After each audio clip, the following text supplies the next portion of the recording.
I have one story that I would very much like to bring up here for how they are going to increase revenues here at the Magic Kingdom. Did you know back in the day that that Disneyland used to be a dry park, with one exception, that being Club 33? And then Epcot was a dry park until they put wine at some of the restaurants there in the circle around the World Showcase Lagoon. Well, it looks like Disneyland is up for the greatest change it's ever made. It never occurred to Walt that you could do this. And he definitely didn't say no to it, despite being a big fan of alcohol himself. Forgive the joke there. Disney's Pirate Tavern is opening. Will Beacon Barrel sink Magic Kingdom family fun right there in Adventureland, right across from Pirates of the Caribbean? They're adding in a tavern right there. Hey everybody, welcome back to the Beacon Barrel. Follow me. So the last thing we're really excited to be able to share with you is really the feature of this space. It is our back bar. We're really excited for you to be able to see this. Look at that.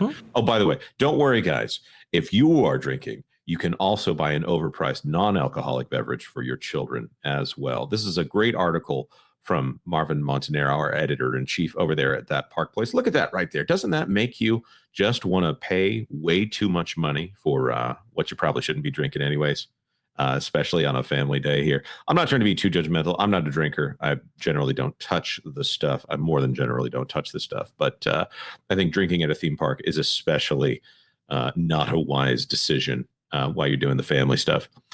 This is the next frontier for Disney right now, as well as adding in betting, sports betting, into the ESPN app, so you can lose all of your hard-earned savings on gambling on sports with ESPN. You can also go into the parks and get a little sloshed while you're trying to enjoy your day there. Make sure you got your phone with you and fully charged, though. You gotta make sure. I bet they'll make you do mobile ordering on that here. Vash, how do you think this is going to affect Magic Kingdom? Will it be more like, let's say, the other parks out there? Like Epcot, for example? I mean, it could definitely, change the dynamic for sure. I do wonder if they're going to put maybe a 2-drink maximum in here, like similar to like Oca's Cantina, in order to control the alcohol consumption just to a fair degree.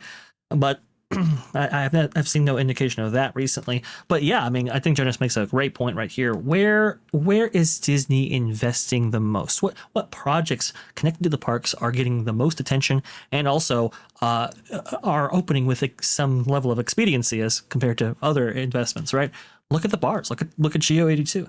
Look at this Beacon Barrel over there at Magic Kingdom. Look how fast that was incorporated, and even that was delayed by a couple of quarters, maybe longer than Disney would have otherwise liked. Look at the Grand Floridian, how they're adding another bar into the lobby area, and also too, when we look at drivers for the Walt Disney World area or for the Experiences division, look at the emphasis they're putting on DVC. Look at how fast the Poly Tower went up, for example, or how fast the Fort Wilderness Tower is going in over there. Trust me, folks, we haven't forgotten about that little story. And the other increases too, being cruise lines, of course. We have noted before that the Orlando area did see significant increase in attendance year over year, but people just weren't going to Walt Disney World. And one of the things that we were citing outside of Epic Universe was cruise line. And again, that's what Disney was talking about as well. You made a couple of comments here that I would love to amplify. The Poly Tower, we've seen some of the presentations about the Poly Tower and the large cutouts in that building in order to sell alcohol. And also there's the Haunted Mansion Parlor, which is they're taking Disney's, Walt's famous Haunted Mansion IP and using it to sell booze. And now they're using Pirates of the Caribbean, that, again, a Walt Disney IP, in order to sell booze. And there was an offhand comment from the Mimbo that doesn't wear undershirts and loves Beyonce. What's his name? I'm not going to say it because I think so little of his taste. He said the Imagineers can't wait to design another themed bar. All the young Imagineers are jumping at the idea of doing this. Why do they get to do it? Because it's an immediate profit incentive for the company, because they want to take everything and they want to use it to sell alcohol. I'm a little frustrated as I say this, as I'm of the inclination that they don't need to have alcohol in the parks anywhere where you might end up walking around with it. I get it if it's in the restaurants. I'll say I tolerate it if it's in the restaurants, but drinking around the world and things like that. It caters to Disney adults, and according to AJ Wolf, who is from Disney Food Blog and about to release a book. Apparently, according to her, all the Disney adults all hate each other. So it's not something that's really that unique to me, saying, guys, the Disney adults are ruining the experience.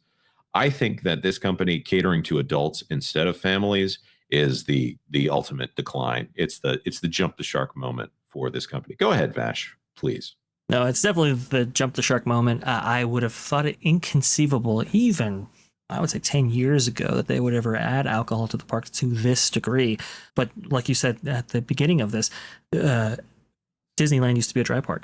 Magic Kingdom used to be a dry park. And now with the implementation of Oga's Cantina, that has completely changed. And now we're seeing alcohol, at Blue Bayou, at Cafe Orleans. Again, all this was previously sequestered to only Club 33, was one of the big selling points of that membership right there. And now you can get alcohol at basically every single major restaurant over there at Disneyland, something that Walt Disney himself never wanted incorporated into his parks at all. In fact, he actually declined the St. Louis park because it was like they wanted alcohol, and it was like, no, that's not going to happen. And at the place where places like Anheuser-Busch are basically their headquarters there, it was inconceivable that a park in that area be without alcohol. It was just a foundational principle there as set forth by Walt Disney. He just could not he couldn't overcome that conflict. Well, I think now it's everywhere. Right. And I think the next step, and Disney is going to have to think long and hard before they do it. The next thing will be 21 and over spaces in the parks. And that would be a real tragedy if there was ever a spot at the bottom of Spaceship Earth that was only for people that are 21 and over. Yes. And gotta keep those kids out of there, But don't worry, Jonas. At least that 21 and over space, well, it really has prioritized the right things when it comes to that Disney difference. And so what we've tried to do is really bring that shape language from the architecture. But what we love to talk about at WDI is shape language. And we often refer to shape language. There's such iconic shape language in Spaceship Reverie attraction. We really wanted to make sure that we fused to that throughout the space. I can imagine someone being drunk and trying to tell me about shape language. Yes. Yeah, it's good. Well, it all makes sense when you have a martini in your hand, Jonas. Thanks for watching That Park Plays News.